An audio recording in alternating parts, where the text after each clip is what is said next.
Rashtrawadi Congress party Sharad Pawar गुट के विधायक जितेंद्र आव्हाड ने घनसोली के प्रदूषण पर प्रतिक्रिया देते हुए कानून व्यवस्था पर सवाल उठाए।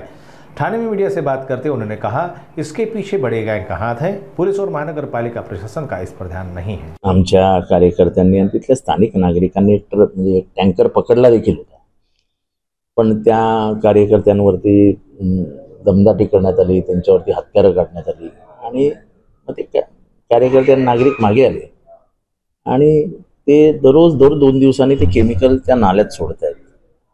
कायद्याचे धाकच राहिलेलं नाही, पोलिसांची गस्त नाही। अख्ख्या विटाव्यामध्ये घनसोलीमध्ये नागरिकांना त्या दुर्गंधीचा इतका त्रास होतो आणि त्याच्यातनं येणाऱ्या वायूमुळे श्वासोश्वासाचा त्रास होतो। तक्रारी करून कंटाळले, पुरावे मिळालेत। हा काय आकाशातनं येत नाही ना, किंवा जमिनीतनं काही येत नाही। ह्याचा शोध जर महानगरपालिकेचं म्हणजे जे कक्ष आहे, एन्व्हायरमेंटचा जो कक्ष आहे किंवा पोलीस आहे, त्यांनी लक्ष घातलं तर होणार नाही। कोण लक्ष घालणार? पण अशाच प्रकारे जलप्रदूषण होत आहे, त्याच्यामुळे जलप्रदूषण होत आहे, वायू प्रदूषण होत आहे, सगळे प्रदूषण होत आहेत।